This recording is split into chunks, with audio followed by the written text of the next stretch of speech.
El día de hoy vamos a poder ver un pequeño experimento a escala de lo que en realidad es el movimiento de las placas tectónicas. Este experimento, además de ser a escala, es con un fragmento de tiempo mucho más corto de lo que verdaderamente toma, ya que en realidad estos movimientos pueden llegar a durar varios de cientos de millones de años en realizarse. Este es el principal motivo por los cuales no vemos formaciones de cadenas montañosas en la actualidad, ya que estos movimientos toman muchos años en darse.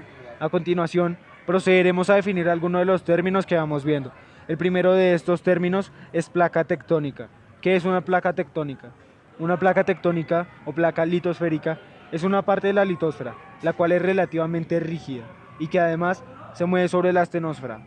La litosfera es la placa externa superficial de la Tierra. Esta está caracterizada por su rigidez y está formada por la corteza terrestre y la zona más externa del manto. La astenosfera es una capa plástica compuesta por materiales silicatos dúctiles, los cuales son minerales que se encuentran en estado sólido y semifundido, puede ser parcial o totalmente. Esto es lo que permite el movimiento de las placas.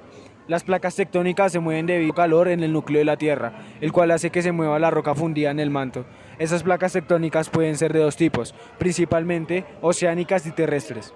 La principal diferencia entre ambas es la densidad que tienen. Las placas terrestres son mucho más rígidas y poseen un espesor mayor que las placas oceánicas. Hay diversos tipos de movimientos entre placas, pero hoy nos enfocaremos principalmente en tres: movimientos convergentes, divergentes y de rozamiento entre placas. Movimiento convergente de placas oceánicas. Es el nombre que se le asigna al fenómeno de choque entre dos o más placas oceánicas, llevando siempre al fenómeno de subducción. Placas oceánicas. Las placas oceánicas están cubiertas íntegramente por corteza oceánica, delgada de composición básica, hierro y magnesio dominante.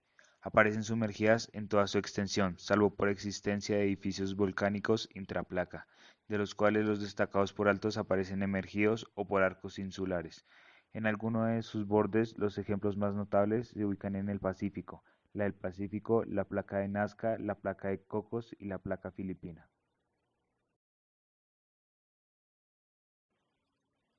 Movimiento de rozamiento entre placas terrestres. Estos límites ocurren cuando dos placas terrestres se deslizan en sentido opuesto de forma más o menos paralela a la dirección del movimiento de la placa, dando por resultado una zona rocosa muy fracturada que a menudo une secciones de cordilleras oceánicas o de trincheras. En este caso no hay creación ni destrucción de litosfera, pero la zona es idónea de sufrir numerosos sismos superficiales debido al rozamiento. Ejemplo, Falla de San Andrés.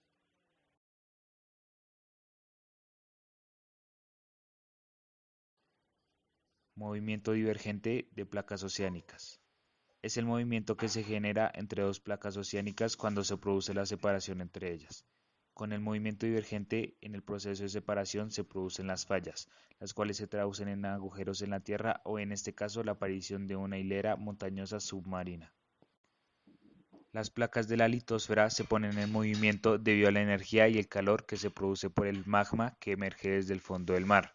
En las zonas donde dos placas se unen, la fuerza del magma logra producir una separación entre ellas. Cuando este fenómeno ocurre en el fondo del océano, el magma fluye y se solidifica creando una cordillera submarina. El siguiente tipo de movimiento es convergente entre dos placas continentales. Lo que sucede es un choque entre las dos placas, en donde una de las dos termina cediendo y genera que el borde de esta se levante. Ese movimiento genera una creación de cordilleras de montañas irregulares en la corteza terrestre. Tal puede ser el ejemplo de los Himalayas en la vida real. Igual que el anterior, ese proceso genera actividad sísmica y las cadenas montañosas que son formadas son mucho más grandes que las formaciones entre un movimiento oceánico terrestre, por la fuerza que requiere para esto. El movimiento que veremos es el movimiento convergente entre una placa terrestre o continental y una placa oceánica, lo que sucede a continuación. Los movimientos convergentes son todos aquellos movimientos que implican el choque entre placas. Este movimiento convergente oceánico terrestre presenta un fenómeno llamado subducción, el cual se puede evidenciar en la práctica. Este fenómeno consiste en el hundimiento de una placa tectónica debajo de la otra. La placa que se hunde es la oceánica, mientras que la placa terrestre sube, y eso genera ese tipo de formaciones en la corteza terrestre. El proceso genera inevitablemente actividad sísmica y volcánica. Uno de los ejemplos de la realidad puede ser las cordilleras de los Andes. Ya. dejarlo un tiempito ahí. 30 segundos más tarde. ¿Qué estás haciendo? Ah, espera, salga. Eso no va a funcionar, no va a salir. Sí va a salir. No va a salir. Te juro que sí va a salir. Maldita sea, Lice. Ah, lo voy a dejar ahí un buen rato. Técnicamente, relativamente, debería servir. Si sirve igual no nos sirve el video, pero... Yo lo dije.